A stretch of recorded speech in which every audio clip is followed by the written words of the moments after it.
Parker Arts Center in Minneapolis for a dialogue this evening with artist Julian Schnabel. Tonight's program is titled Julian Schnabel, Artist-Director, and we'll talk about his exceptional career as a painter, sculptor, and as a film director. His films include Basquiat, Before Night Falls, The Diving Bell and the Butterfly, Berlin, and his newest film, Miral. I'm Darsie Alexander. Please join us this evening for a conversation with Julian Schnabel.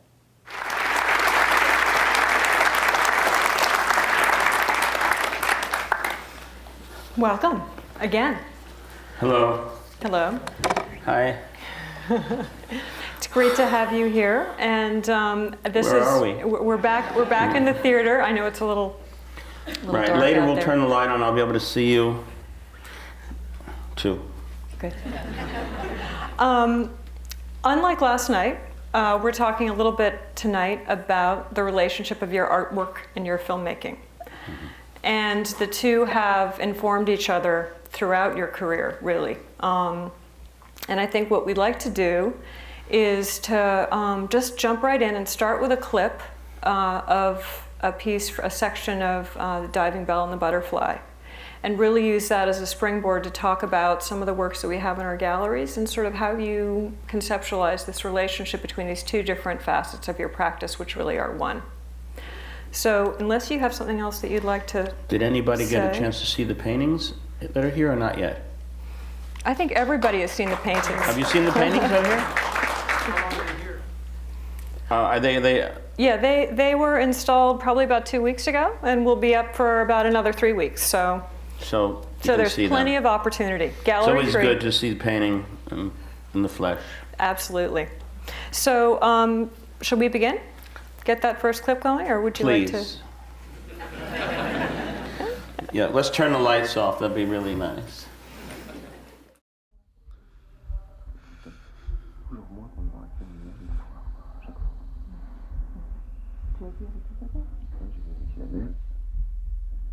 Regarde, il se réveille.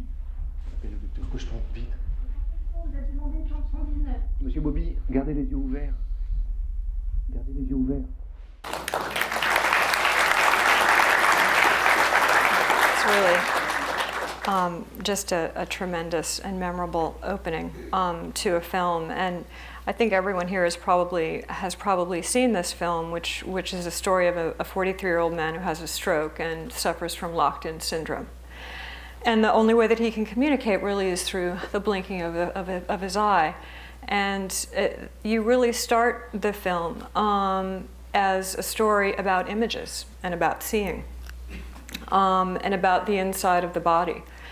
And I just want to begin by talking to you a little bit about how you conceptualize telling the story of this man from the inside, literally from inside of his head.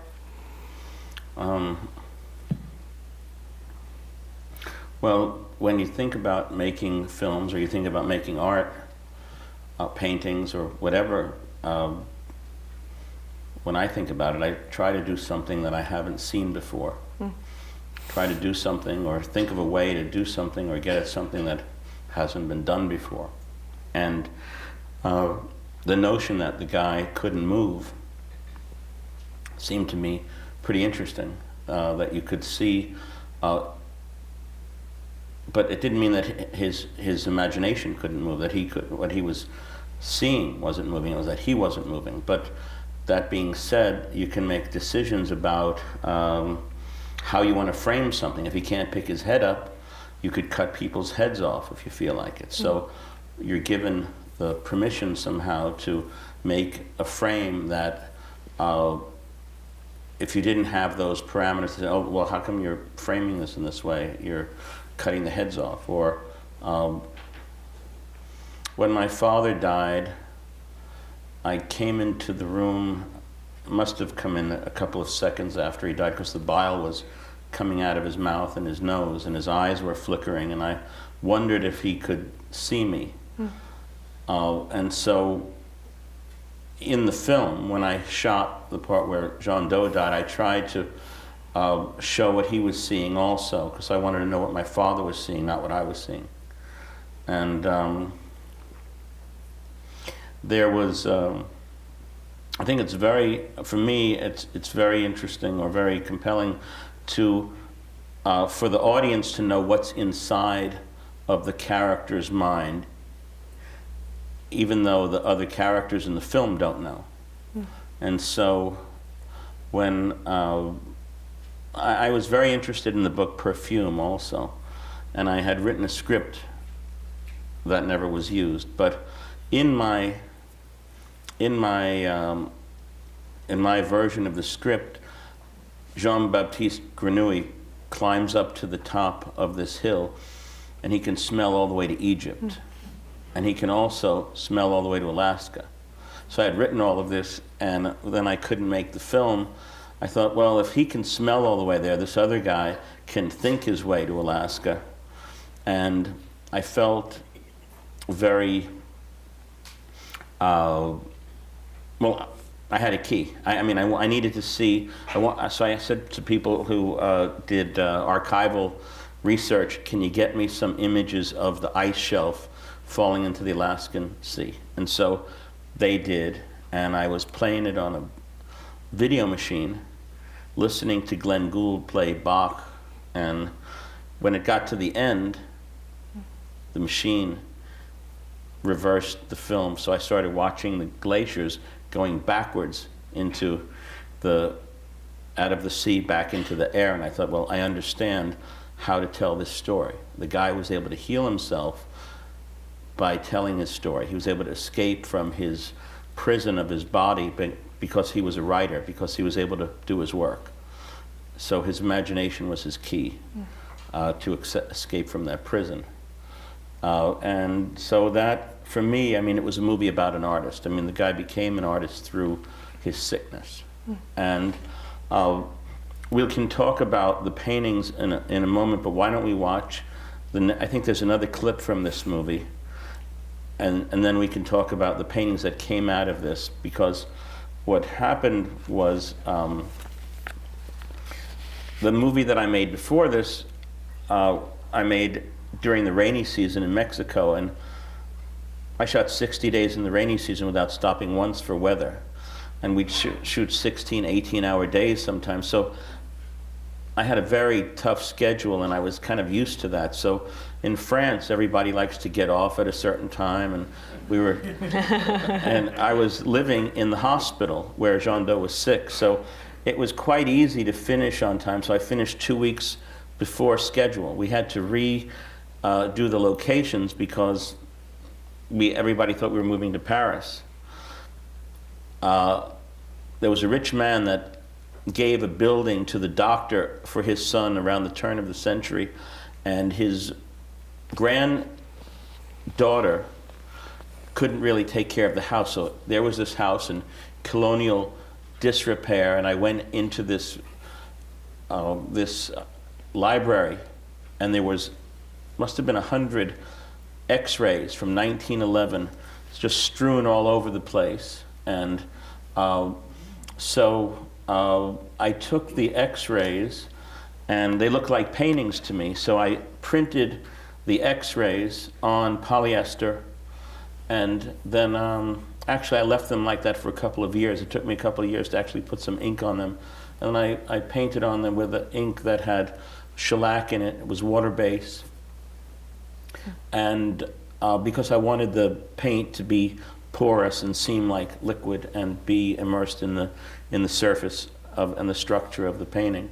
I also decided to use those images as the credits to the movie. Mm-hmm. So what you saw at the beginning were the X-rays that I found in the house near the hospital, and then I printed the names like that. I devised the typeface and printed the names for the credits. So when I'm working, I'm always seeing things that seem to get incorporated into something else that I'm doing, and one thing feeds the other. And but you do tend to use more historic images, and these particular slides, which are the inside of a body, are so perfectly matched in a way to the theme of a story of a man literally locked inside of his body.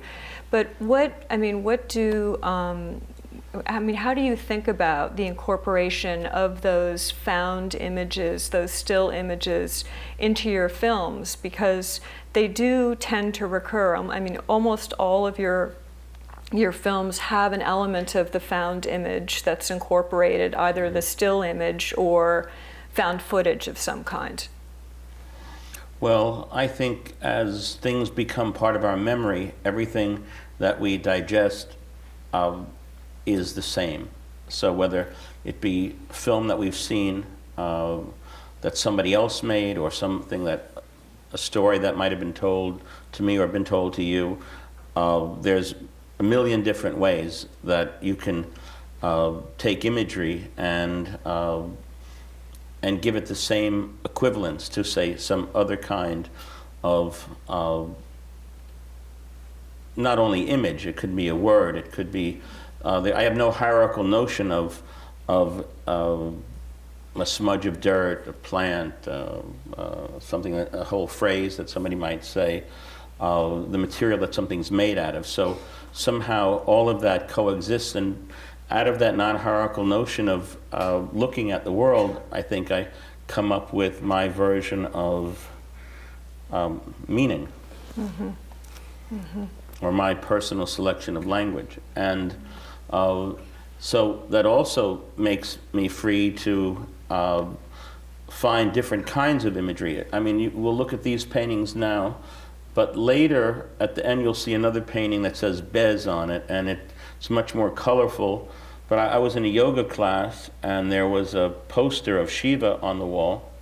I wasn't very good at the yoga, but the yoga teacher was very nice, and I asked him if I could have the poster, and I photographed it, printed it, and made a group of pictures where I kind of extrapolated on all the events that were occurring around Shiva. There's no logic at all to it, but obviously I trust my intuition, and there's some things that just are not nameable that filter into whatever I'm doing. So, but actually, why don't we watch the next clip, and then we'll see how that actually filters into the movies, and then how it filters back into making paintings. Now the next clip we have is actually Basquiat. So let's not watch that. Can we go ahead to the second diving bell clip? If not, guys upstairs. if it's difficult, we don't care, and we'll do whatever you say. What was the next clip? It was about Basquiat. I mean, and really, I think the connection that is so interesting is, as you're talking about the incorporation of these stories and these objects and finds, they're really very personal, and you had a very personal connection to him that comes out in the telling of his story, which is also sort of your story as well. Well, so let's watch whatever you have, and then we'll talk about that. Okay. We're moving on to Basquiat. And we'll turn the light up, but we never really moving anywhere. Is that the best you have? Yes, it's the best. I'll take the whole 10. It's $3,000. Hey, Andy, can I get $3,000 for this camera? Okay, tell us about that scene. Well, I was actually the guy that lent him the $3,000.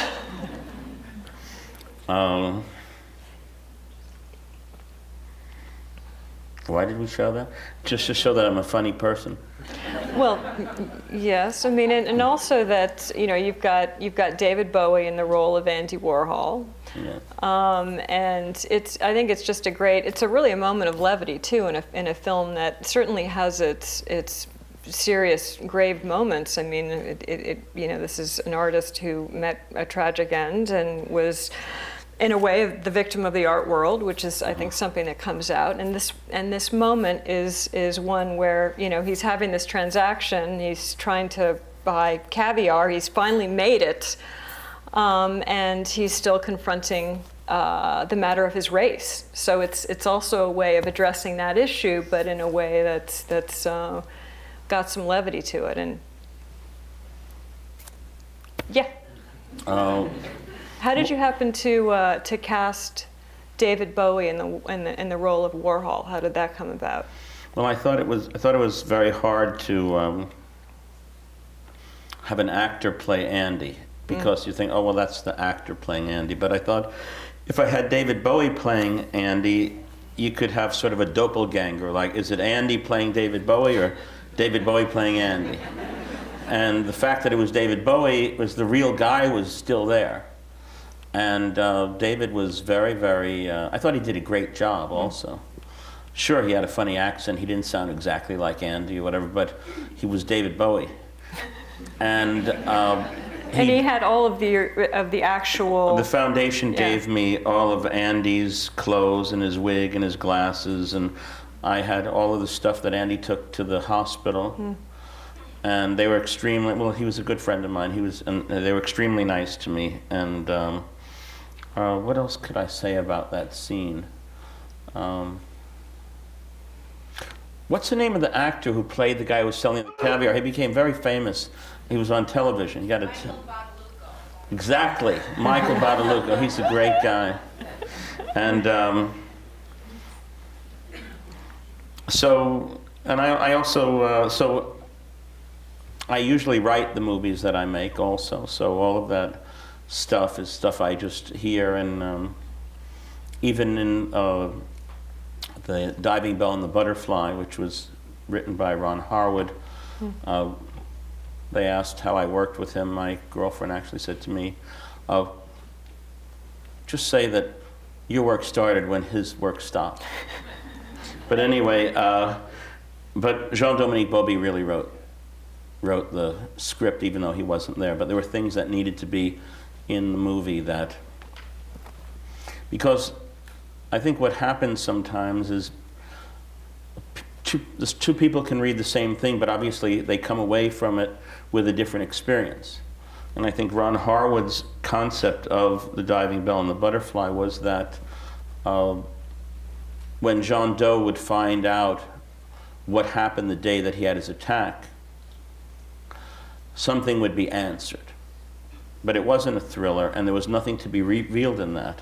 What was interesting is that through the process of writing this thing and the transference from what was going on inside of him to somebody that was outside of him, that really was the way that he was able to come to grips with death and also with being reborn, in a sense, because I think that he felt that when he was healthy, he actually was not alive, and through his accident, through his sickness, he actually became conscious. So I'm sure we'll talk about Jean-Michel a little bit more in a way, but why don't we see what the next clip is, and then we'll come back to this, because there's so many other things. Well, the next movie clip about Jean. is the Diving Bell clip, which happens at the very end of the film. So we've just seen the beginning of the film. Now we're going to see the end of the film. And I think it picks up on many of those themes that you just mentioned. Perfect. So. Vamos, afuera.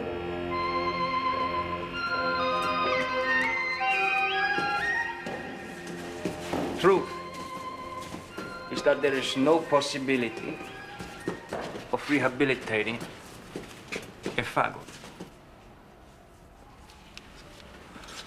How many times have we confiscated this counter-revolutionary poop? So you've said you loved making this film, and watching those scenes, particularly with Johnny Depp playing Bon Bon and then Lieutenant, you can imagine that a lot of that fun just came from working with the actors, just working with this amazing cast.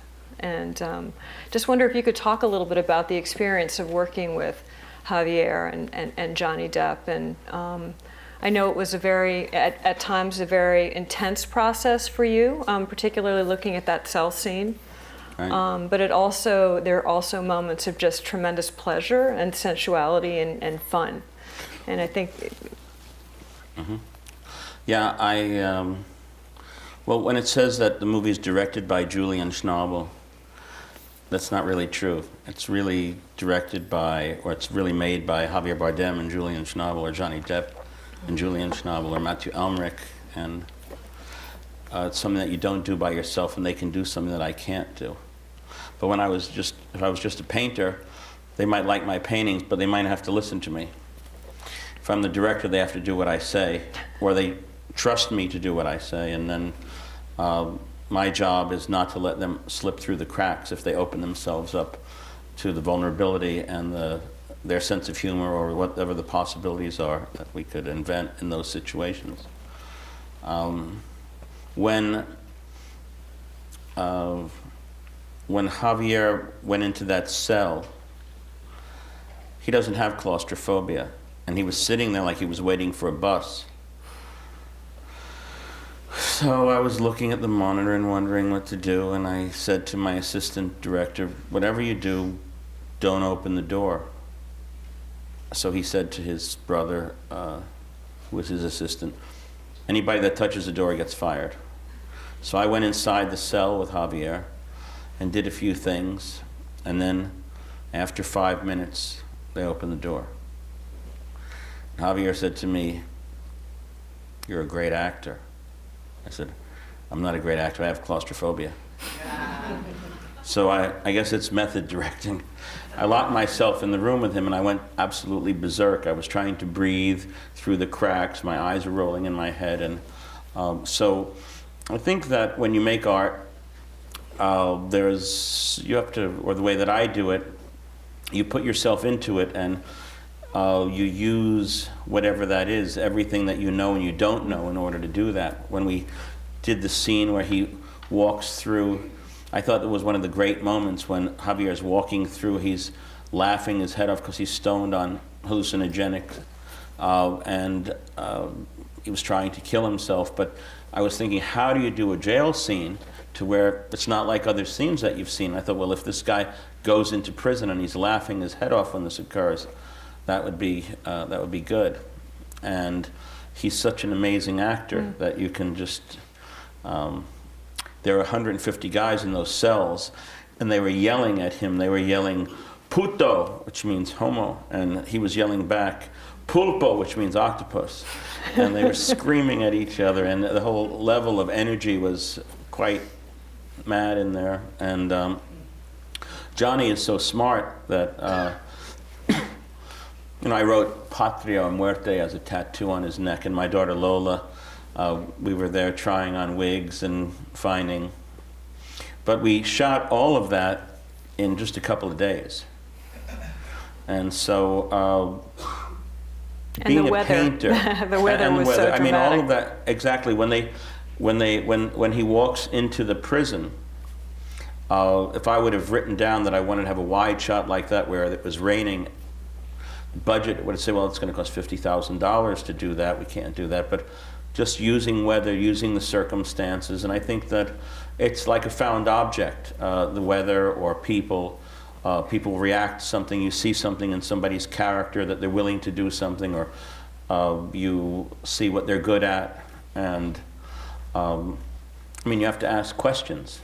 There's a scene in The Diving Bell and the Butterfly, actually won a scientific award, the Sloan Foundation Award for Science because of The Diving Bell and the Butterfly, because it was so accurate what was happening in the hospital.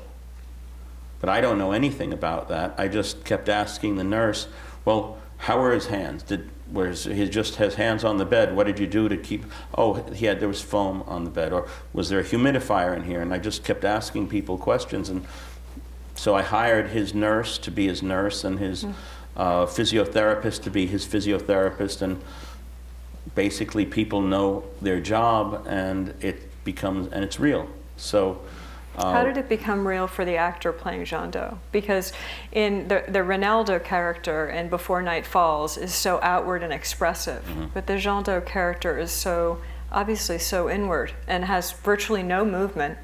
Communicating through the movement of an eye. How did you direct that kind of character? All of these limitations, it's just as if you're a painter and you are trying to invent a way for yourself to work, and you might limit your palette to just a couple of colors or decide what kind of material you want to paint on. And that can be a group of paintings, and maybe all that information has to be posited there, and then something else doesn't go in those paintings, and you make another group of things. So in this case, the people don't know what he thinks, but the audience does. I built a sound stage, a box where Matthew could stay, because I was the person behind the camera, or the cameraman was there, because it was in the first person. I mean, the actors are talking to a camera, they're not talking to him. So he's in a box and he could hear what they're saying, but they can't hear what he's saying. So I said, just say whatever you want to say. And he's got this great imagination. He's French and he's very, very funny. And so he could ad-lib whatever he wanted to say. So a lot of the writing in there is Matthew just saying whatever he wanted to these girls. And you feel like you're with him, you know what he's thinking, and he is moving. His body's not moving, but he's doing something else. Now that's one of your senses that's being taken care of. As in the process of doing that movie, one thing that occurred, he had to stay still a lot. And when somebody doesn't move, you think they're not there. And after a while, they start feeling like they're not there also. So a different thing happens to their, and I think artists like Chris Burden or Vito Acconci or Joseph Beuys did things like that. Their exercises and that kind of notions of stillness, notions of an interior. It's amazing, because I do have claustrophobia, and I couldn't have done what Javier did. And when Mathieu went under the water in the diving bell, you know why Jean Dot picked the metaphor of the diving bell, because if you've seen it, it's really a very medieval contraption. You're walking on the bottom of the ocean with that. The helmet is bolted to your chest, and if you have, and it is claustrophobic, and you cannot get out of there. And at one moment there was a guy filming who didn't understand the hand movements, and Matthew was doing something, and he tried to pull Matthew out of the water, which was very, very dangerous. The only time I saw Matthew being angry is when they took the helmet off. He said, "I'm acting." And I the walkie-talkie wasn't working, and I could just communicate with him. I'd ask him if he was okay through the air hose. Anyway, so there's a physical aspect to this, that these actors, a temperament, physical catharsis that occurs for these people, and they're really being there, and they're not. There's not really any acting going on. They're people in situations, and they're reacting to that. So, my way of doing it is, I throw everybody in the hole. I jump in with them, and if we can crawl out, we get to go home at the end of the day. Now, the Diving Bell and Before Night Falls and Miral are all based on books. I mean, how closely do you feel? I mean, to what extent do you take liberties with these texts, and how closely do you want to stay to the original narrative of, say, the Jean Dot character? And when do you feel like you absolutely must stay to the facts, and at what moments did you really need to break away from the existing storyline to infuse the narrative with drama or a transition of some kind? Well, for example, when you see the bowls of soap, Yeah. that was something that was an image that I saw in my head. It wasn't something that was described. He said that they came to me in forms of balls of soap, but the notion of seeing all these hands swinging those balls is sort of illogical, obviously. It's not the same thing as me passing one ball to your cell and then passing the next one over there. So there's a kind of liberty taken there. When he says that Michelangelo was a homosexual, so was Leonardo da Vinci and Shakespeare. I said that Shakespeare was a homosexual.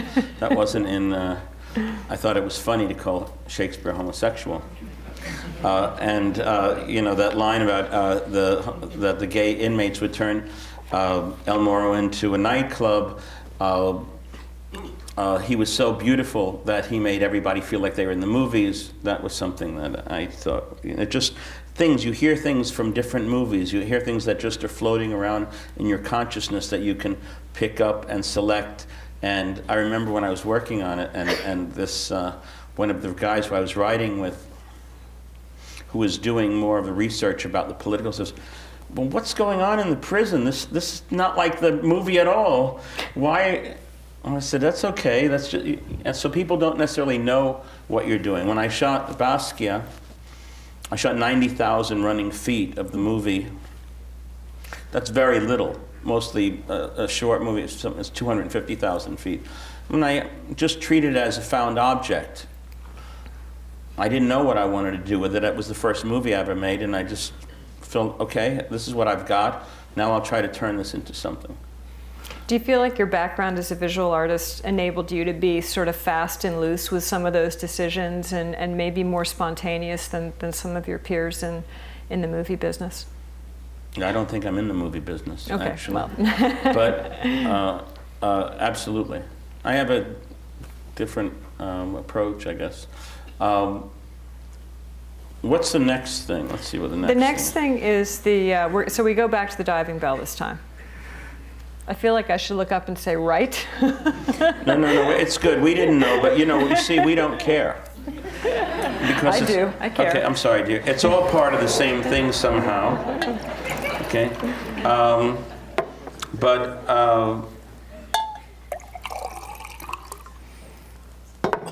right. So why don't we? Do you want to introduce this scene? Scene? Yes, the scene.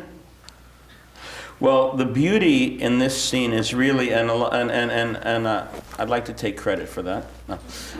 What I'd like to take credit for actually is taking Jean Doe's words and putting them back into the script, because that was missing, and I think that Jean Doe really wrote this, not Ron Harwood and not me. And it's my job to sort of just to keep the integrity of what I think the work is to as best I can. And this is really, and I'd like to talk about this actually after we see it, not before, because after we see it, then we'll really have something to talk about. It's boring for people to tell you what you're going to see, and then you see it. So let's see it. Le long du golfe clair a des reflets d'argent, la mer, des reflets changeants, la pluie, la mer, au ciel d'été, son fond et de l'embeau avec les gens. So I'm imagining a man's death from the inside, and the experience, I guess, of reliving one's moments of life in the moment of death, which is so beautifully encapsulated in those scenes, in which the music plays such a critical role in the sound of his life. If it's the moment he's having the stroke and the press of the foot on the gas pedal, to the sounds of voices in the hospital room, all narrating those final moments. And I just wonder if you could talk a little bit about how you distilled those moments and brought them together in the way that you did in that final sequence of scenes.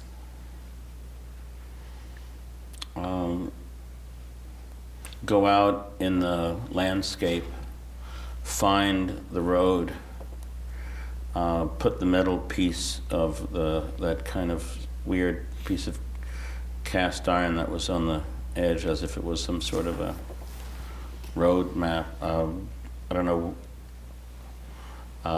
what makes me decide to make the camera pan one way to the other, because most of the time if you drive out into the countryside, you think you're safe. There's not a lot of people there. You think it's a very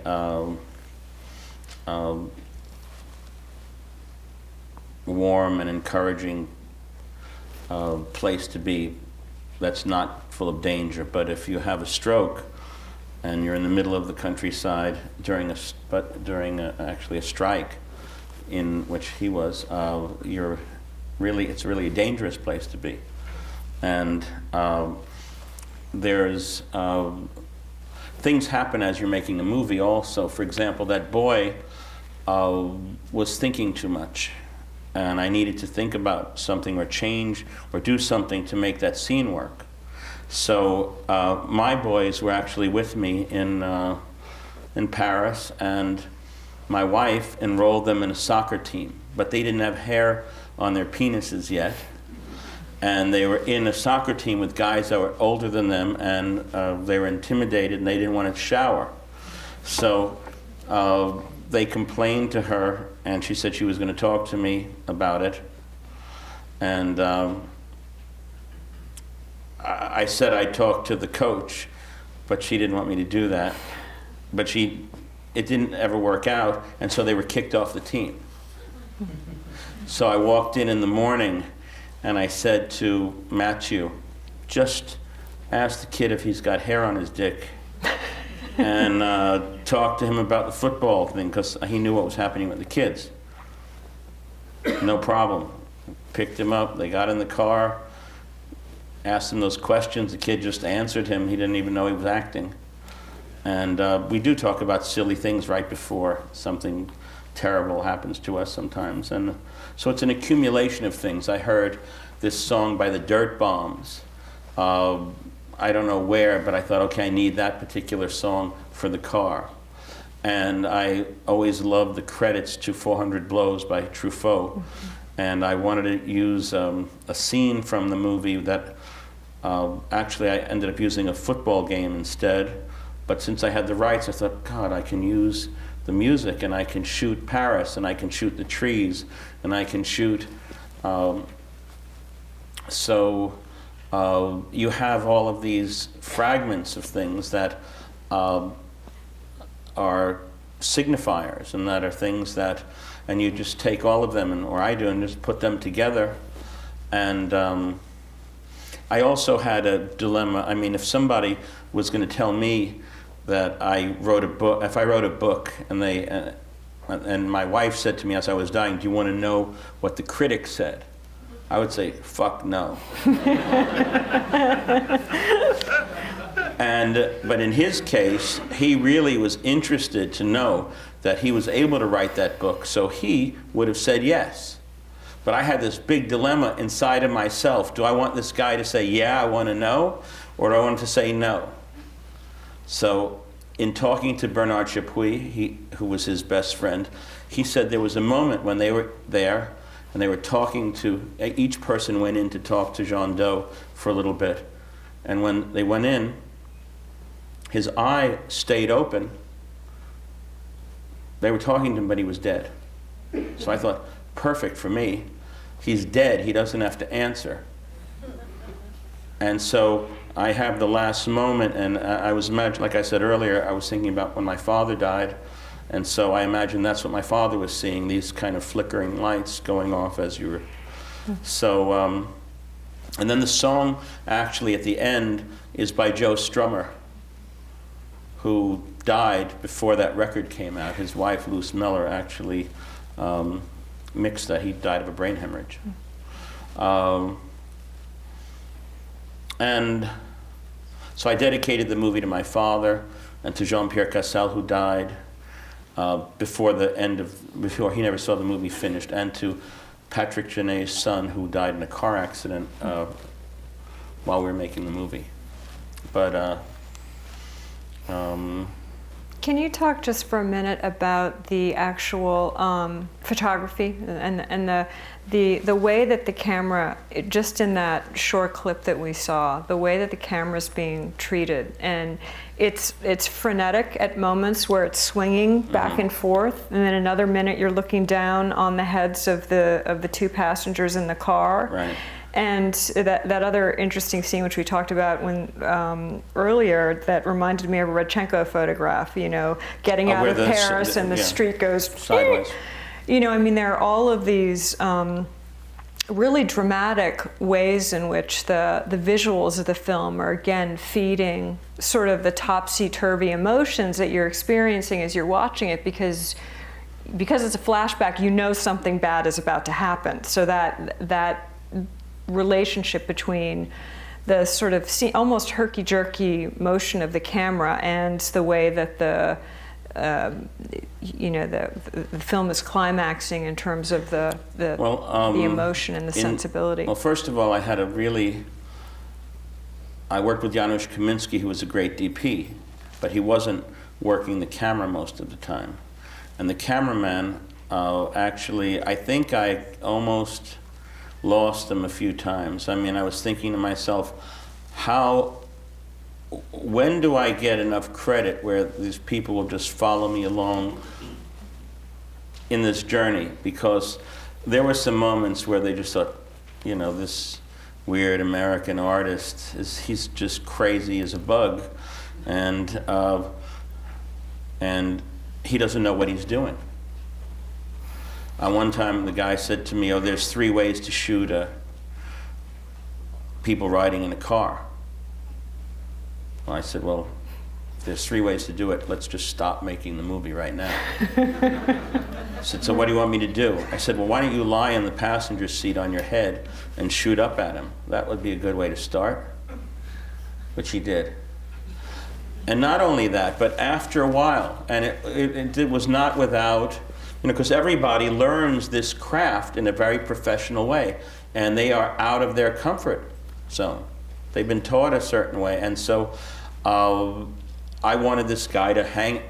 I mean, he started to get so into it that he was a little dangerous because he was getting carried away, hanging outside. I wanted, if you look at any of my movies, there's always a convertible in all of the movies. I only will have convertibles, and because I want to see the trees, I want to see the sky, so this guy was hanging out of this. He was great. I mean, he was a great cameraman, but he needed to know that he could do whatever he wanted to do. And finally, when we got to the scene where Jean Doe's having the attack, he was a master by the time we got to that point. And I remember saying to him, so did you get it? And he said to me, yeah, but what about the acting? I said, don't worry about that. And at the end, I think he was very happy with his work. And Janusz knew a lot about the camera, so there's nothing done in special effects afterwards. Mm-hmm. We're shooting on top of film inside the camera when that flickering is going on. And but I see the images in my head, and I kind of, and I hear the music in my head also. So as it's unfolding. I mean, when I shoot things, I'm always listening to, when I'm watching the outtakes, I'm always listening to music and trying different things. And I remember there was a woman who worked for me who was trying to steal my computer. And all of a sudden, all the music I had on it was erased. And supposedly it was sent to Amsterdam, and there was just one bit of music on the computer, and I'm playing it while I'm watching the scene, and it was the piano music by Paul Cantelan. And I think, some weird geek in a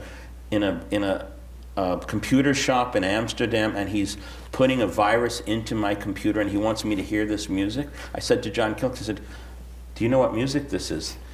And he said, no, I'll ask. I said, don't ask anybody. This sounds famous. And later we found out that it had something to do with Supervision, which is this woman, Sue Jacobs, who's worked for me before. And I put somebody on the phone and said, what is this? Is this Paul Cantelan? She said yes, and I thought, well, that's the soundtrack. So I kind of stumble over everything, and there's no, you get a basic plan, and then I think the thing that's similar to painting for me is I want a surprise to happen. I want something to happen and if you lean towards a divine light, that can happen. Shall we talk about your most recent surprise, Miral, which screamed here last night? We have one more clip to look at before we look at some slides. How's everybody doing? You okay? Is it getting a little tedious? I'm not looking for a compliment. I just don't want to bore you. We tried to make the format actually work where we could talk about something. And what's interesting is to actually see these things. They kind of function like paintings. Mm-hmm.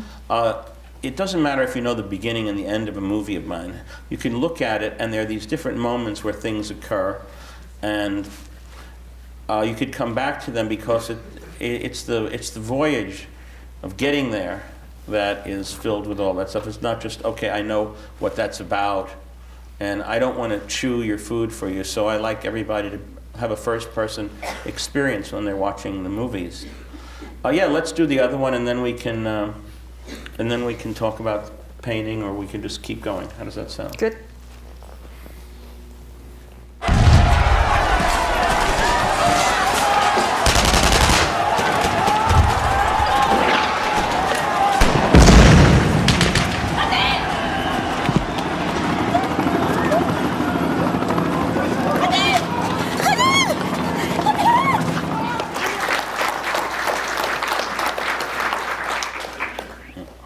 So a very different film, and different part of the world, different set of conflicts, and you're identifying in Miral with women, and in particular this one 16-year-old girl who is a Palestinian and literally caught in the crossfire of the Palestinian and Israeli conflict.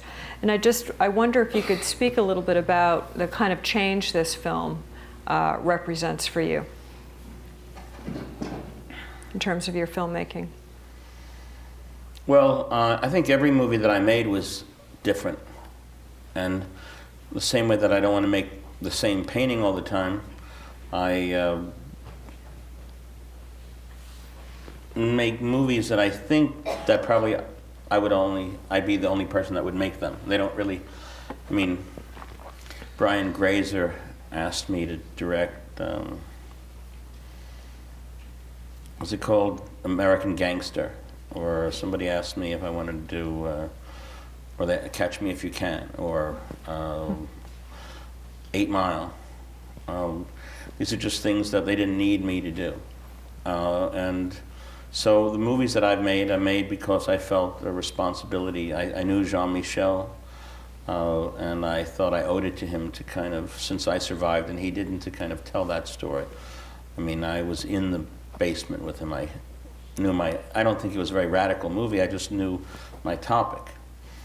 And then in Ronaldo's case, I felt that I knew something about the Cuban Revolution and about being an artist. That was something that was, that permitted me to tell that story.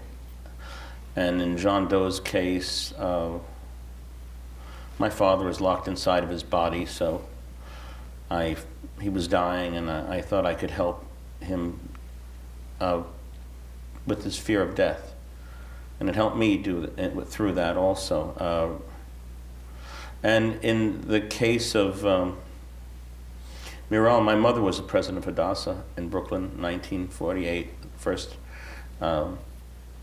president in Brooklyn, and she believed in the state of Israel, and she fought for that, and she was a good woman who, there are a lot of people that do, and I just feel that since 1948,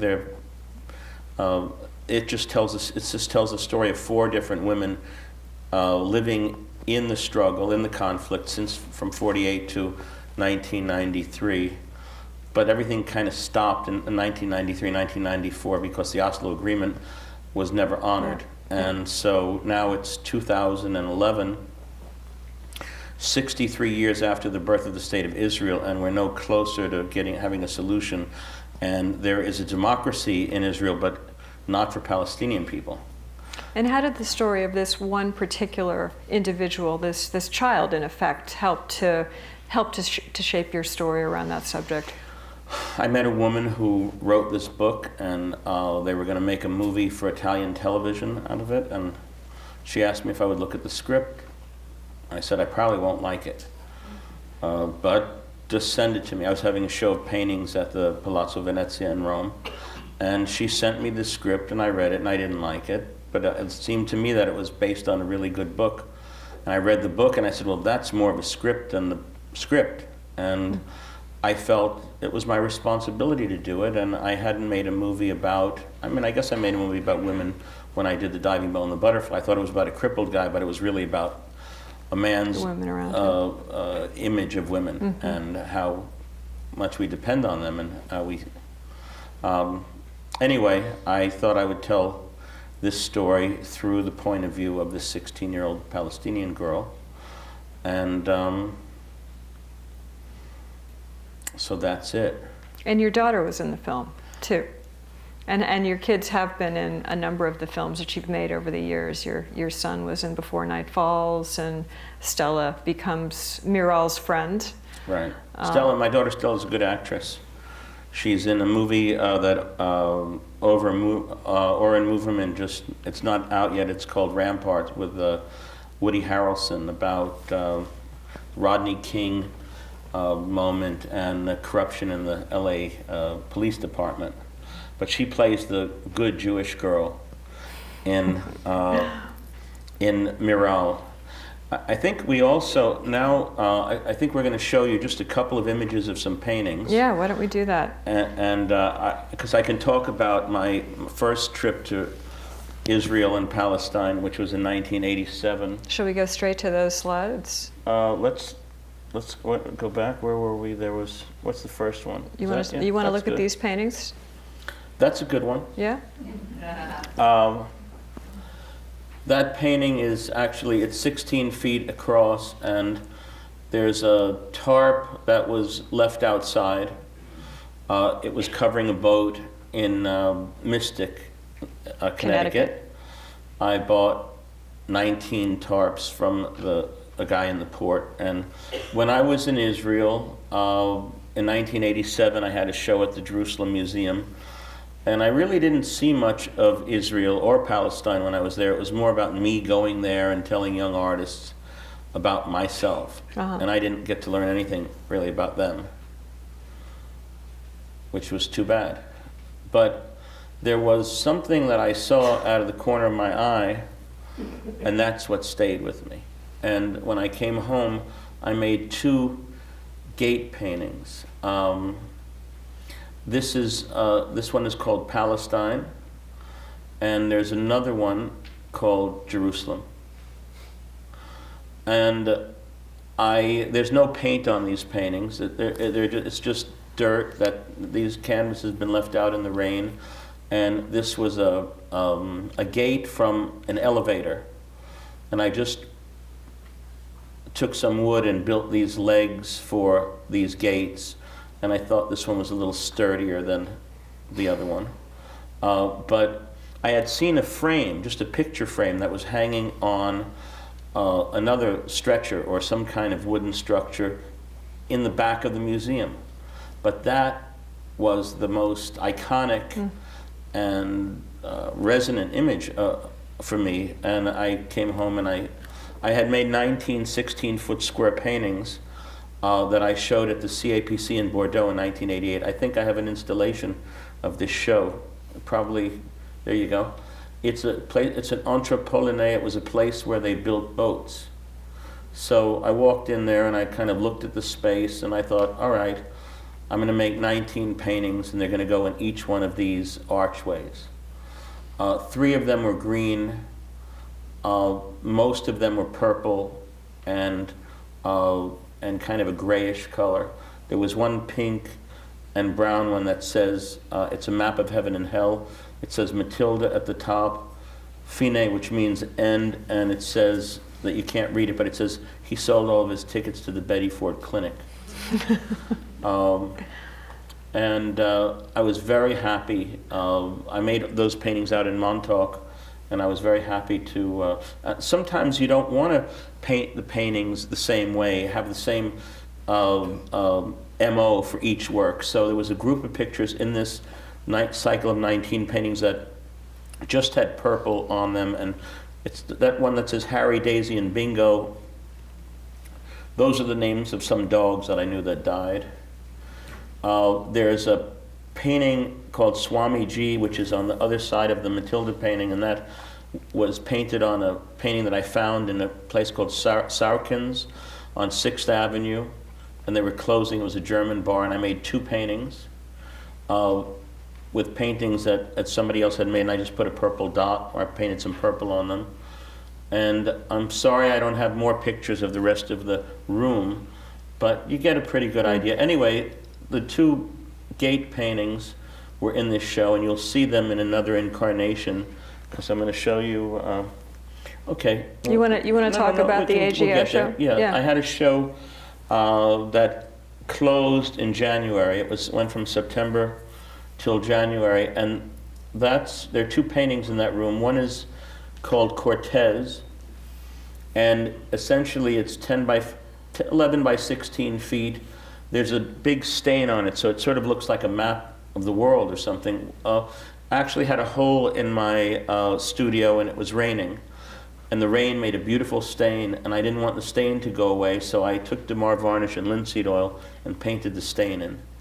And I glued that piece of baldacchino from the 18th century on there, and I thought that was enough. That was a painting. And it's in a room. I did not make the bench, but I thought it was okay to put it in that room. And that on the left, looking very kind of modest and quiet there, is The Patients and the Doctors, which was the first plate painting from 1978. So I guess that the Cortez is from 1987, that's from 1978. I'm going to show you another picture of The Patients and the Doctors, but maybe not for a few moments. So let's just see some other rooms in this show. There's a plate painting called Australia from 1987, and I think it's in 87, and it's about 9 by 19.5 feet. And I was always interested in that story of Ned Kelly. He never had an Edwardian suit, but I kind of took some liberties and painted him kind of on a terrace in an Edwardian suit with his metal kind of tomb on his head. That's next to another painting. So that was a painting that I made instead of making a film. The other painting next to it is from 1975, and it's called Shoeshine for Vittorio De Sica. And there's a hole cut out of it, and it sort of looks like a wall, and there are two grooves that come out of the right side, and it sort of was inspired by this spiral staircase that was in the movie Shoeshine by Vittorio De Sica, which is, it begins with an image of the sea. And you're looking at the sea, and you don't know exactly what you're seeing, you just see the sea, and as the camera pulls back, you see little heads at the bottom. And then as the camera pulls back, you realize that they're kids in prison looking at an image of the sea, and the sea to me was represented freedom. So anyway, these are just two paintings that happen to be in this picture. Can I just quickly ask you, and I want to be sensitive to the time so that we can make time for people to ask some questions, but it's hard not to look at some of these plate paintings and know that they were really among the works that threw you into this new league in terms of your status as an artist, your presence in the art world, and you've asked us to not use the phrase meteoric rise, because in some ways it felt like it was just this huge moment for you where suddenly you are you're a part of the New York art scene, and it's a New York art scene that then sort of gets played out in the Basquiat film, in which you have a role of sorts towards the end. And I just wonder, looking now that you've had this retrospective and you're looking back, still actively painting, but in a very different mode, and we can maybe look at some of those paintings in a minute, but what is it like to revisit those plate paintings again, and to think about the mindset that you were in during that time in your life when you were making them? Well, I think they look pretty radical when you see them still. I mean, this is just a picture of the painting, but if you walk into that room and you experience the picture, because they're very, when you get up close to them, they're pretty they're totally abstract, and they're coming unglued as they're coalescing. So there's this, they're broken and they're together at the same time. So I think they look pretty untamed, which is good. You don't look at them and they go, oh, well that's, they don't fit into some domestic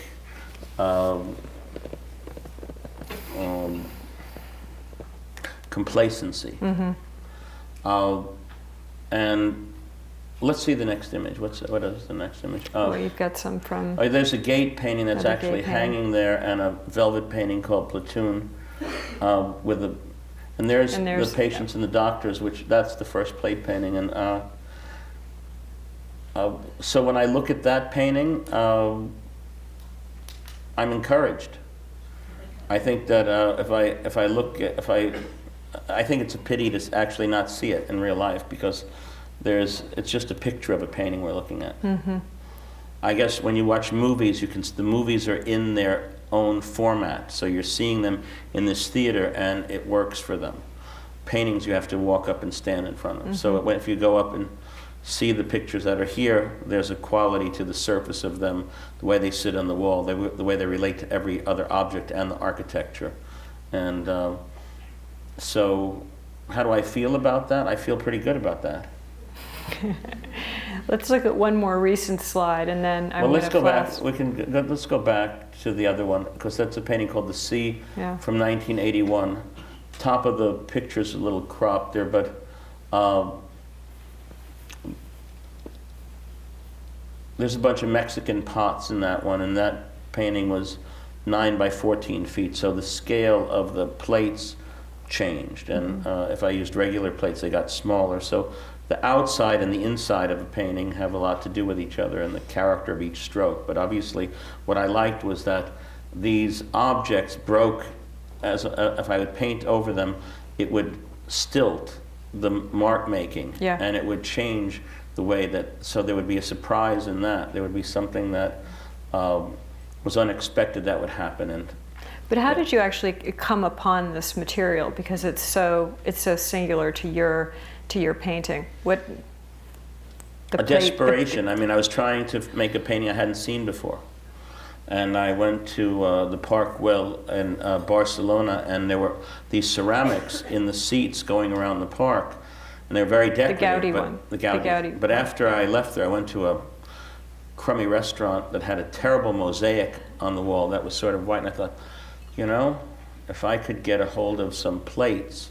I was in this crummy hotel room, $2.50 a night, and there was a closet that was a beautiful size, perfect anthropomorphic size. You could put your arms across it, it receded back to the wall, and I thought, if I could cover this closet with plates, then I think I could paint on top of that. That would be something I hadn't seen. So I went back to New York City and asked a friend of mine to build the armature, and I went to the Salvation Army. And they hire disabled people, so there was a dwarf who was working there, and he was loading these plates into this box, and he couldn't get his arms down to the bottom of the box. I said, just drop them, I'm going to break them anyway. And he did. So chance effect you were introducing there with your painting. So anyway, obviously these are Mexican pots that are in this particular painting, set into foam and Bondo, which is auto body putty. Now let's go to the next image.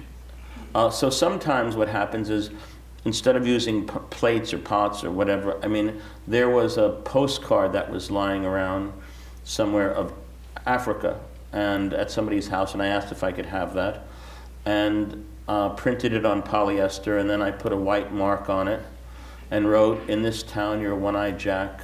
I've seen your other side," which is what Marlon Brando says to Carl Malden in One-Eyed Jacks. And so I made 3 paintings, and I thought trees don't necessarily have to come out of the bottom of the painting. I mean, there's no gravity in painting. You can decide where anything you want. And so this kind of material is something that I've been using for a while. There are many different kinds of images, just like there could be many different kinds of images on plate paintings, but okay, this is one. That is an image of Sheikha Mosa of Qatar turned on her side, and I found this painting in a junk store that so I painted a painting of the painting on top of her face, and it's the painter with the muse he'll never meet. because there's no way in the world this guy would have met Sheikh Mosa except if he was in that painting. Let's go back for 1 second. It's a pity. I always think it's a pity to look at paintings in this format. But I did like painting the frame, just putting a white line and a couple dots to paint the edge of the canvas on that stretcher. And there's actually the sword of Damocles, which is a bone hanging over the head of that guy. I made 3 paintings with this format. Mm-hmm. And then I made one. And this subject. Yes, and I made one painting of, she was a little bit busy, and I usually paint from life. So I thought, okay, there was a state photograph that she had of herself with this turban, and I thought it was kind of funny, and I wanted to work against that, or I liked the noise of that and the contrast between that and what I painted on top of it. And then I ended up making one painting of her from that. So I painted a large head that looked kind of like a girl with no eyes painting, but I don't have a picture of it here. So let's see the next one. That painting is from this summer, and I guess it's 12.5 feet tall. And so the image is, again, it's printed. We looked at the X-ray paintings earlier, right? Yeah. It's done the same way. It's printed on this polyester material. There's some resin that's on it where I painted the pink and white over this. It looks like gold. And I don't know what it means, and I don't know what those things are, but there's blue lines coming out of the nose of that Shiva and some other shapes, and it says Bez on it. And does anybody know the band the Happy Mondays? Yes. Well, okay, I'm glad somebody. Anyway, so Bez was a guy who was in the audience. He was always dancing in his place, and he doesn't sing or anything. He took him into the band. So I thought Bez deserved to have his name on the painting. Actually, Bez means without in Russian. Yes, and Bez means fuck in French. Okay, with that, let's bring the lights up and have some conversation. But it's not spelled B-E-Z. Okay, let's take some questions. That was quick. This guy's got his arm very quick over there. Okay, we need to let someone with the mic get to you. Can we If you turn could just- that light off now, please? Thanks a lot. Thank you so much. Right over here. How's everybody doing? Okay? All right. Okay. Just anybody want to go home? You can walk out now. My feelings won't get hurt. The kids. Oh, okay. All right. Okay. See ya. Okay.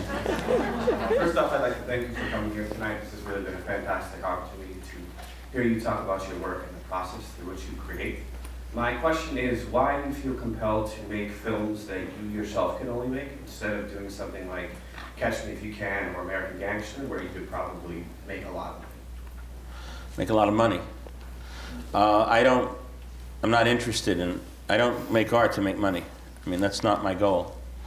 I'm not saying that I want to be broke, and it doesn't cost money to live, but it's not my goal. And I think probably the fact that I don't care if I make money makes my movies different than most movies, because if many movies are judged by how many tickets you're selling, then I'm a failure.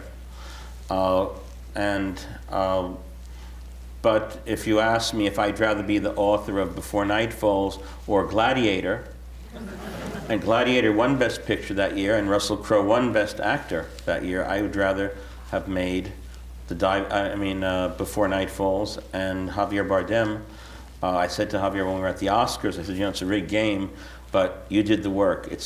The work is the prize. And I've been nominated or won some awards or whatever, but the awards, all that stuff, I guess you don't really care about getting an award until you think they might give you one. But it's really a waste of time. But it is nice when, I really felt though that this particular movie, Miral, people need to see it because we need to stop the war over there. It's been just too long, and we need to discuss this. We need to check ourselves. We can't blanketly support things that, we have to contradict our tribe sometimes. That doesn't mean we're a traitor. And it just, and we have to look at people as human beings. And if we're free in this country, we're not free if we're supporting a war against people that don't have any rights. It's just, our tax dollars are paying for that. And I don't really care about the money, but I find it, I think it has nothing to do with what our, our mandate is as Americans living in a free country, supposedly. Anybody over here? Actually, I'm a pretty good example of a free person living in this country, able to do this, because if I did it somewhere else, I probably would end up in jail. I mean, Isaac Rabin got shot in the head because he wanted to end the settlements. He was a good man. Anyway. Yes? I've got a couple of questions. First, it's been interesting to hear you talk tonight and feel your presence, because it's so different than what I've read about you in person. The early Julian Schnabel, being very sort of arrogant, come to the front of the art scene, sort of take it over.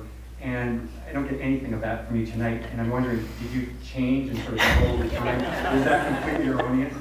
And then aside to that, I'm curious, as an artist, I understand you're sort of choosing things that are not mainstream in terms of your subject matter. But what do you think out of another artist-director like Matthew Barney, who completely sort of dissolves traditional narrative? And his works are like looking at art, in that you're immersed in something and your mind isn't sort of following the story. One, I think Matthew Barney is a very talented guy. And actually, I saw the pieces that were up here, and I think they're good. I think he's got a unique vision. Your arrogance. But at the same time, for myself, I wanted to make movies that actually, I like sitting in a movie theater for 2 hours, and I wanted to see if I could do that. And so for me, I thought I'd separate between what movies were and what my paintings were. And so I don't feel like showing my movies in an art gallery. I'd rather put them in a movie theater. And I never had a camera or took any photographs of anybody before I made the movie.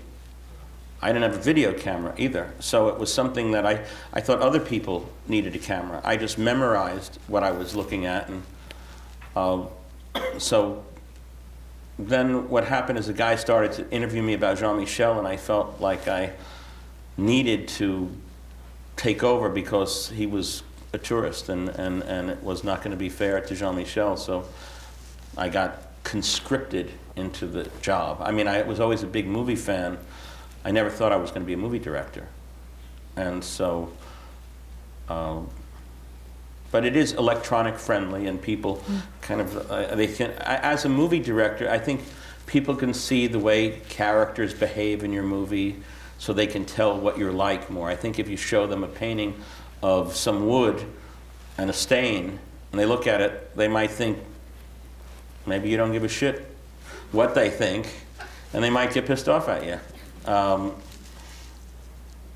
I think what happened was when I showed with Leo Castelli in 1981, he hadn't taken an artist into the gallery in 12 years. And I think a lot of the stuff that occurred around that had to do with jealousy, and also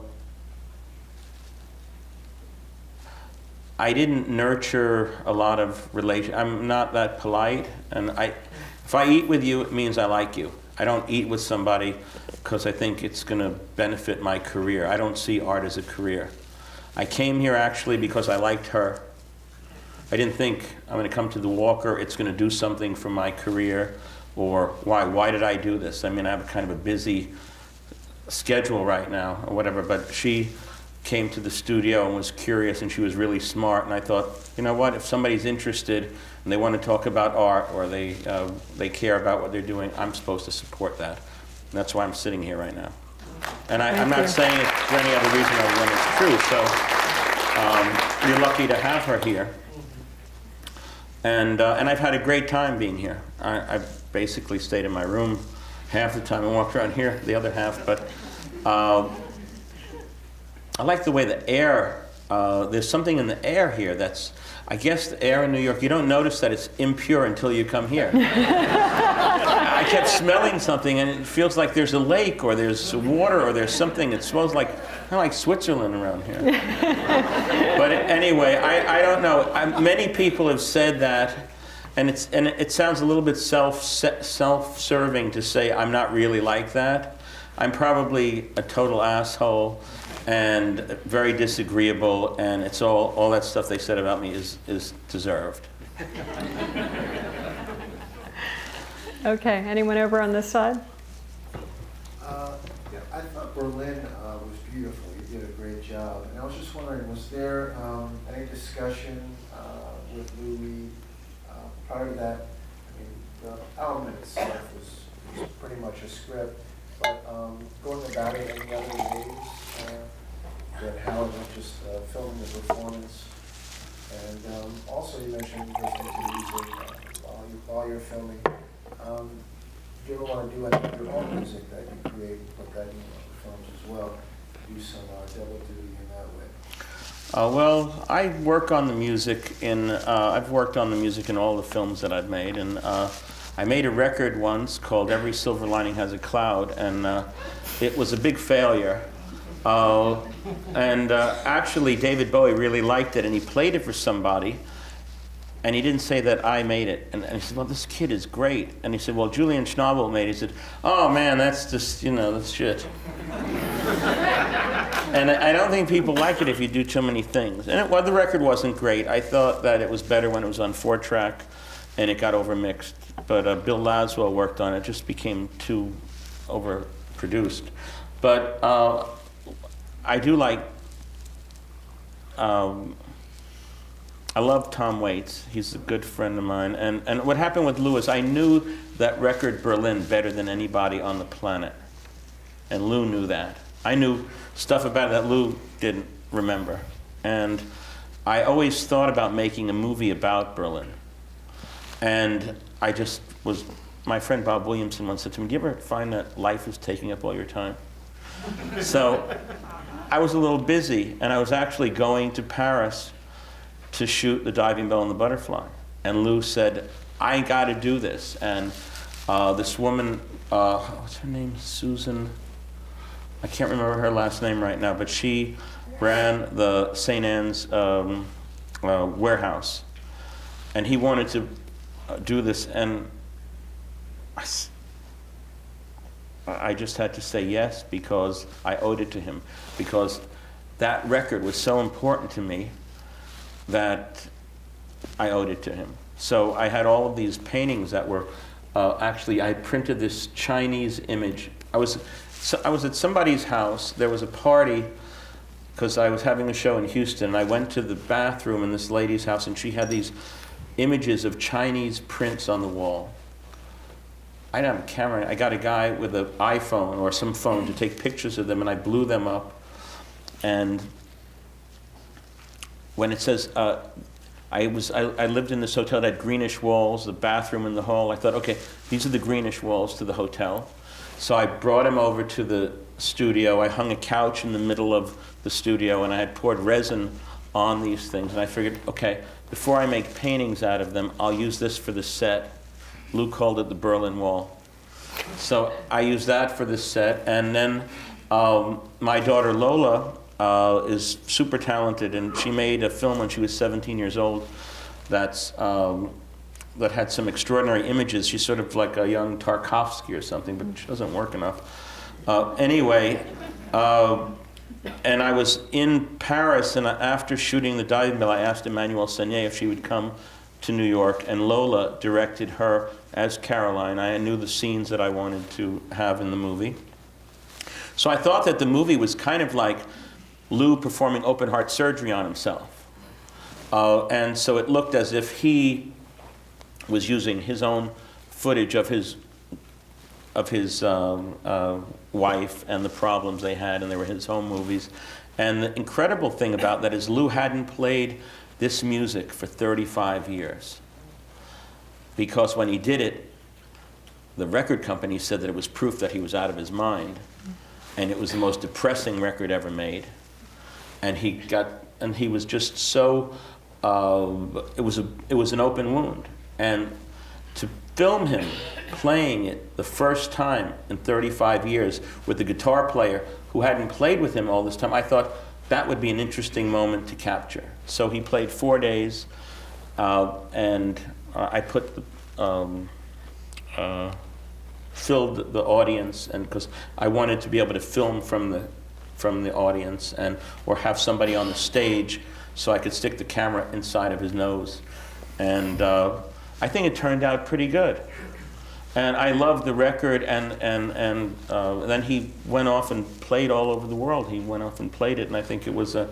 So what do you do for your friends? What do they do for you? I mean, if you're lucky enough to know somebody like that, I think you owe them that. And it's funny because when I was making this last movie, I didn't really have the music yet that I was satisfied with. And Laurie Anderson gave me this viola music that I used as the leitmotif throughout the film Miral. Whenever, at the beginning, how many people saw Miral yesterday?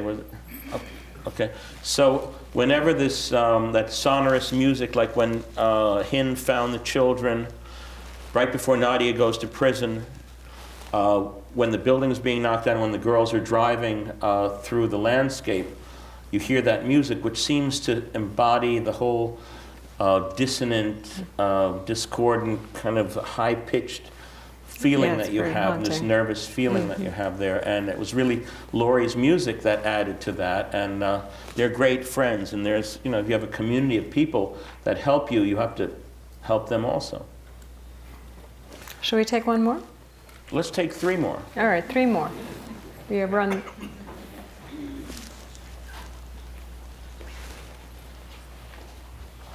I've always been fascinated with a filmmaker's directorial debut, and I think it's pretty common to see with a lot of filmmakers that their first film, they had their whole life to make it, and it's very personal and biographical. And I guess I'm wondering if you'll ever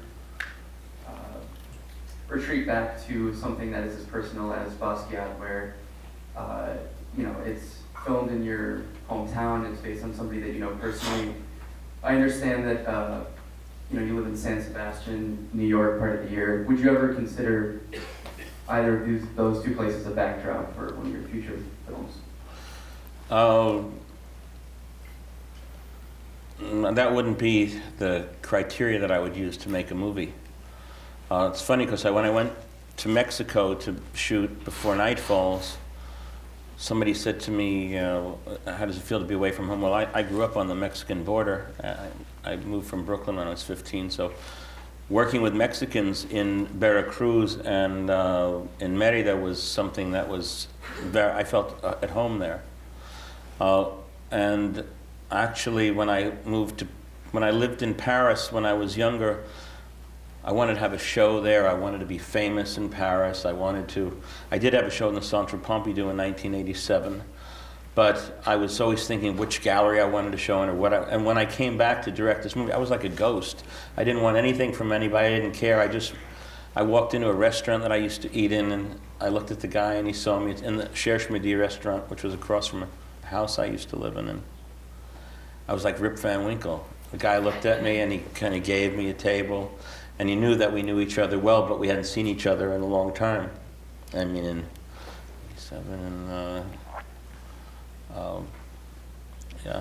13 years or whatever. But so I feel at home. I never feel at home, and I feel at home all the time. So I would never do that.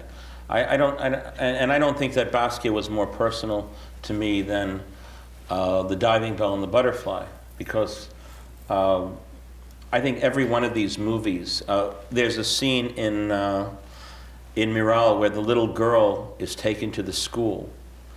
Her father takes her to school and he leaves, and she sees this suitcase sitting there and the door is closed and her father's not there. Well, when my mother took me to school the first day, I was very close to my mother, and she said she was going to the bathroom, and she left. And so I knew how that little girl felt because it happened to me. And so whatever movie I'm doing, whatever character you see, if there's a woman or a man or an old man or a baby or whatever, I'm all of those people in the movies. And I use whatever that is inside of myself to bounce off of that stuff. So it's not as obvious as it sounds. And I don't care about making a movie in San Sebastian or in, but what I did care about was actually having a show in San Sebastian. There was a building called the Tabacalera that had been closed since the turn of the century, maybe 1935. And I wanted to have a show in that building. I preferred to have a show in that building rather than the museum, the Guggenheim in Bilbao. So I reopened that building, and it cost $850,000 to do that. But I felt like it would be more important to have a show there for the people in San Sebastian that were so nice to me, because I wanted them to know what I did. I saw them every day, and I wanted to share my paintings with them. And that was important to me. But as far as making a movie over there, I don't feel compelled to do that. Go figure. I mean, just... Anybody else? Yes? Girl with the arm? I got one, I guess, too. So. Okay, the one in the middle, we'll do the two of you, and then unless somebody really has to say something after that, we'll... Come on. Okay. Well, I think I can safely say that I'm not in the movie business. Considering why we're here, I thought it was pretty interesting that you said you're not. You kind of covered that. You made the record. I would think you'd say you're not in the music business, too. But I'm wondering if there's any other businesses that you aren't in that we can look forward to maybe coming up and hear about tonight. That's a very nice way to put it. What's your name? Steve. Steve. I'm really interested in that painting. I'm sorry that you can't see it in the flesh. I'm going to have a show at the Correr Museum in Venice this summer during the Biennale. It'll open on the 31st of May, but it'll be up for 4 months. And then I guess I'm going to have a show at the MoCA in about a year and a half, a retrospective at the Museum of Contemporary Art in Los Angeles. And I'll probably have a show in New York in about 9 months with Larry Gagosian on 24th Street. So what I'm really interested in is actually showing people my paintings, because I think they got a little distracted with these movies. And they thought that I didn't care about painting anymore. And in a way, it's funny because there's an article that I read in Art in America about the show that was in Canada. And the guy said, well, curators and museum people hadn't been thinking about my work for 20 years, and I didn't know that. And I felt bad. I felt bad for him because he said, I wished I could have seen these paintings. And I thought, God, I should have shown him some more. So I don't feel like making a movie for a while, and I think I just keep painting and making things. And I did build a building in the middle of all of that. Actually built a Venetian palazzo on 11th Street in New York. It sounds like a joke, and but somehow it got done. You know, you just have to do something every day. Yes, the girl in the middle? Okay, so I'm going to try and make this short. When Before Night Falls came out, I was writing my dissertation and I was having writer's block. And seeing that movie really helped me work through the writer's block because I was writing my dissertation on Max Beckmann. And there was something about the sensibility of the scenes, the plot, the content of that film that really resonated with me, just looking at Beckmann's paintings constantly. And I wonder if you can maybe talk about whether Beckmann has influenced your painting, influenced your pictures, Right. your films. Say more, please. Okay, well, that's a really good question. I think Max Beckmann's a great artist. I know his work super well. I'd seen the exhibition at the Whitechapel of the crucifixions of the triptychs, and I used to own a painting of Wolfgang Frommel, who was a Dutch poet. And I remember walking into this gallery. Grace Borgnick owned the painting, and I said, "How much is it?" And she said, $90,000. I said, "Well, I'm an artist. You think you could give me?" And I mean, I didn't have a lot of money at the time. I said, "Can you give me a discount?" She said, "Okay, you could have it for 80." I said, "Can I pay it off over 6 months?" She said yes. So she wrapped it up in some brown paper with a string, and I brought it home like I had a loaf of bread under my arm, and I had it for years. So I think there's a drama in Beckmann's paintings, and there was a conflict that was going on, and there was a kind of dreamlike quality that is happening in those pictures. They're haunted, and there's and it's funny because also if you think of that kind of black drawing that's there, and you think of some of the shadows in Javier Bardem's face and some of those things, and I also think about Caravaggio a lot, and there's a couple of moments there where you really can. You know, I actually made a painting of somebody by candlelight the other day. I mean, literally, there was a guy standing. I made a painting of a guy, an art dealer named Marco Voena, holding my head in his hand, like David and Goliath, my head cut off. Judith and Holofernes. Well, actually, yeah, well, that both. I mean, but it was really David and Goliath. He's holding this head in his hand, and his blood's coming out of the neck, and he's standing there in a suit with his scarf over his. But I painted it by candlelight. Just put two candles on the floor, and I don't know why more people don't paint by candlelight, because invariably you will end up with something interesting. I think if there's any painters in this room that want to mess around with that for even just a couple days or one day. I also had to do it with a long brush because it was so dark I couldn't see. And if I wanted to see what I was painting, so I taped the brush to a stick and I painted it like that. And I think all of these kinds of restrictions that you put on yourself, whether you're making a movie or whether you're painting a painting, give you another way to look at it, and maybe that's not going to be the great thing, but it could lead you to that next thing that you're going to do. Anybody else? Okay. One more, maybe? I mean, I don't mind talking if I'm actually in a good mood. Yes. Man right here with the glasses.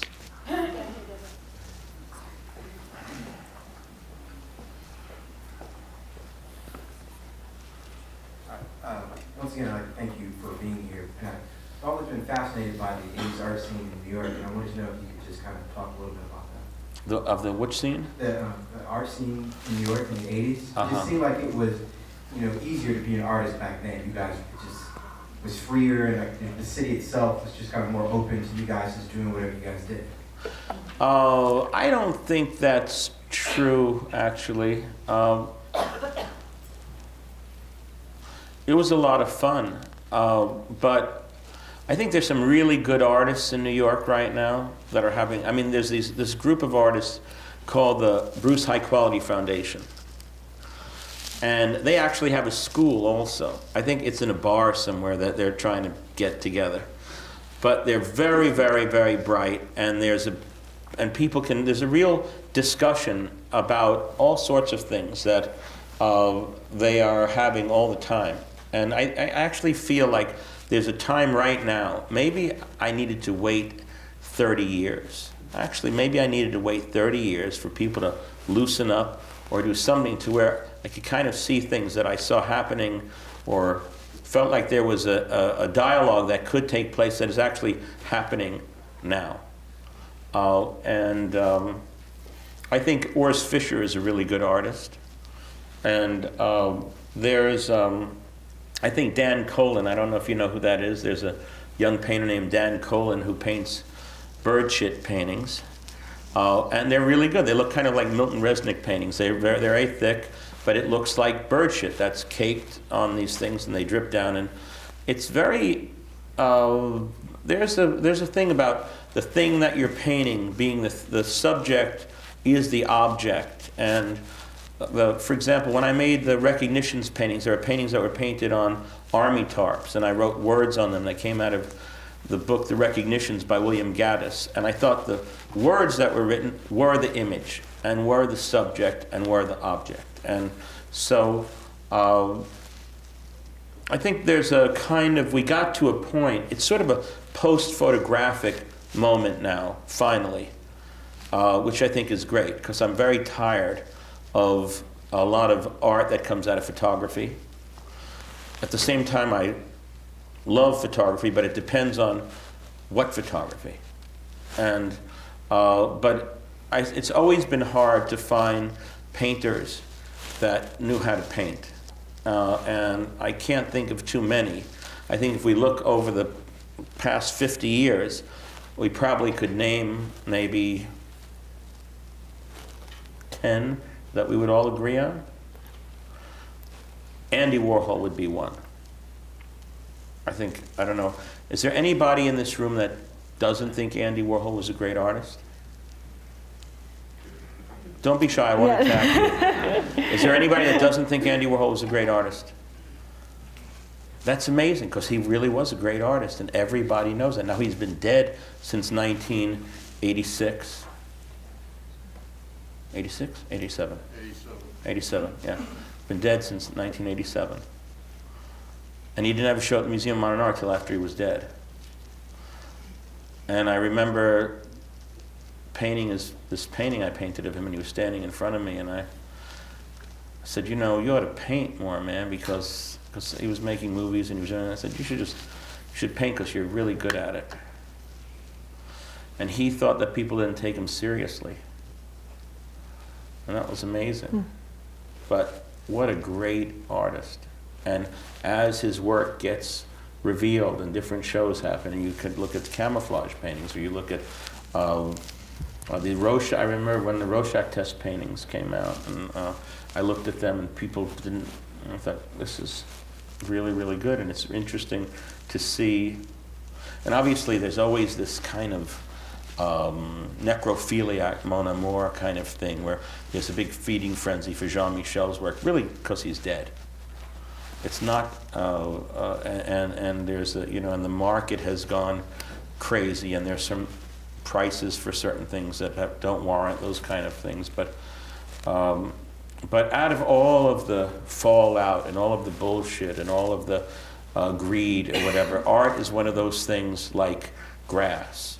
You can have cement that's put over it, but through the cracks, the grass will come up and there'll be art there. Because people need to make art, because it's not enough just to make money. It's not enough just to, whatever it is, you need that bit of surprise. I mean, there's this quote by Albert Einstein on the wall upstairs that says, surprise, I mean, Chris Walken and Albert Einstein say the same thing. Chris Walken says, if you can't surprise yourself, how do you expect to surprise anybody else? And I think he's right. On that note, why don't we just say... Thank you. Thank you very much. Thank you. Thank you. Thank you.